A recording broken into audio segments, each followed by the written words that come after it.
সকলকে স্বাগতম জানাই আরো একটি ভিডিও টিউটোরিয়ালে।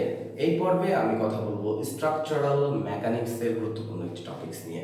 স্ট্রাকচারাল মেকানিক্সের ধারাবাহিক কিছু পর্ব চলছে। এর আগের দিন থেকে 4টি পর্ব আছে। আপনারা যারা দেখতে চান তারা এখানে বেল আইকন, এখানে আই বাটনে ক্লিক করে সেই ভিডিওগুলো দেখে নিতে পারেন।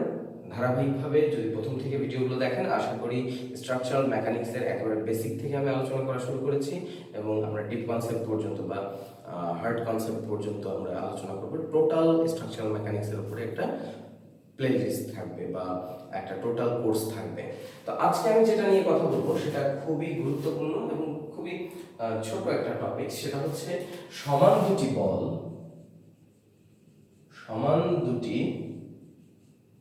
বলের লব্ধি যদি যে কোনো একটি বলের সমান হয়, যে কোনো একটি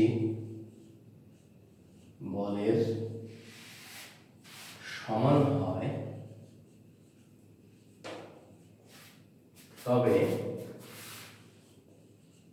সমান বল দুটির মধ্যবর্তী কোণ কত? মধ্যবর্তী কোণ কত হবে? ব্যাপারটা একটু আমি এই চিত্রের মাধ্যমে আঁকলে আরো ক্লিয়ার হবে। যদি আমার কাছে দুটি সমান বল থাকে, অর্থাৎ আমি বলতে চাচ্ছি যে আমার এই বলটা হচ্ছে পি বল এবং যেটি অপর বল সেটিও পি বল। এখন এই দুজনের লব্ধিও হবে পি, মানে লব্ধি বের করতে হলে কি করতে হয়? এটাকে সামান্তরিক কমপ্লিট করলাম। এখন দেখেন এই অবস্থায় হওয়ার কারণে লব্ধিটাও হয়ে গেল। এখানে যে লব্ধি, আমি লাল রঙের দিয়ে লব্ধি দেখাই, এই যে লব্ধিটা, এটাও কিন্তু আর ইকুয়াল টু কি হয়ে গেল? পি।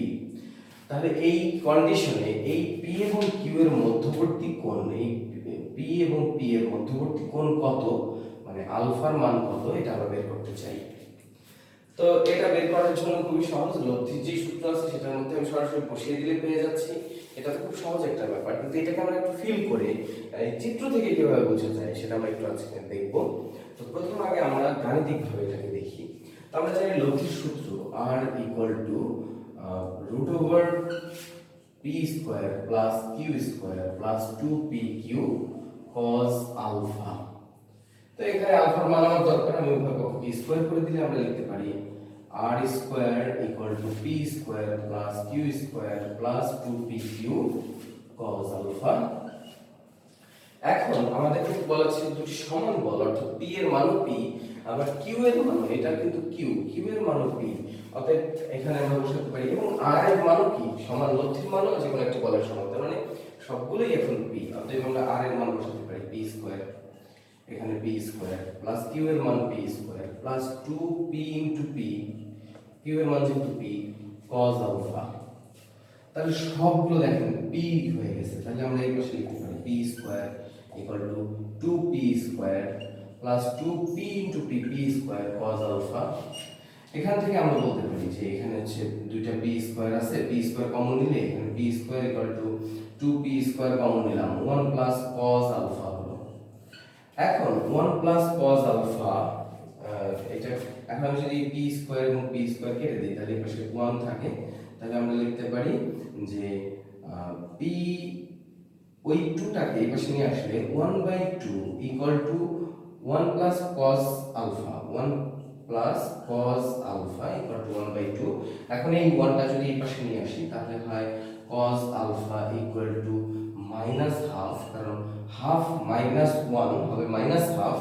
এবার আমরা বলতে পারি অতএব alpha equal to cos inverse minus half, যেটার মান আসবে 120 ডিগ্রি।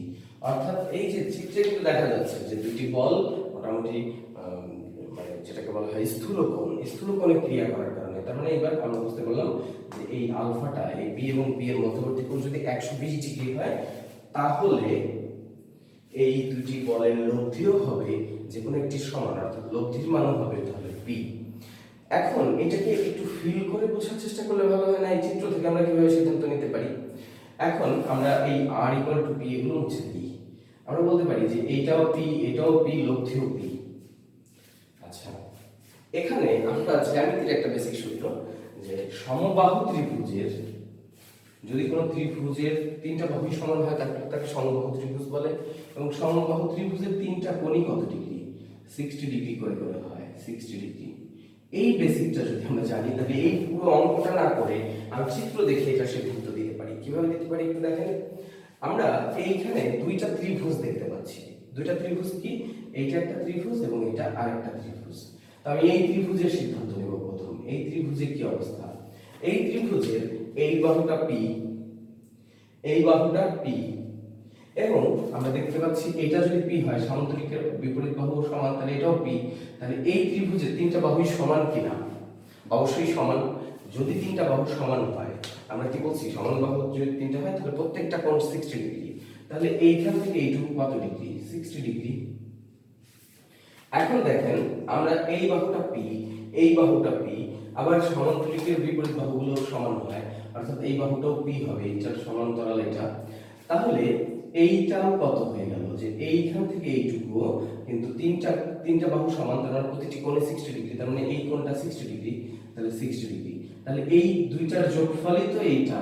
তাহলে এই জায়গায় আমরা বলতে পারি এই দুই p এর মধ্যবর্তী কোণ 60 + 60 = 120 ডিগ্রি। আশা করি এই ব্যাপারটা একদম ক্লিয়ার হয়ে গেছে সবার কাছে। এভাবে আমরা নেক্সট পর্বে এরকম কোনো একটা গুরুত্বপূর্ণ স্ট্রাকচারাল মেকানিক্সের টপিকস নিয়ে আলোচনা করব, এবং স্ট্রাকচারাল মেকানিক্সের যেই ধারাবাহিক পর্বগুলো সবগুলো যদি আপনারা দেখেন, এবং নেক্সটে যে পর্বগুলো আসছে এগুলো যদি আপনারা দেখেন, তাহলে অবশ্যই স্ট্রাকচারাল মেকানিক্সের উপরে একটা ক্লিয়ার কনসেপ্ট আপনাদের তৈরি হবে। অতএব নেক্সট পর্বগুলো দেখার আমন্ত্রণ রইল, এবং নেক্সট পর্বগুলোর নোটিফিকেশন পাওয়ার জন্য অবশ্যই সাবস্ক্রাইব করে বেল আইকনে ক্লিক করে রাখুন, যেন নেক্সট ভিডিও আপনার মিস না হয়। এই বলে আজকের মতো এখানেই শেষ করছি। ধন্যবাদ সবাই।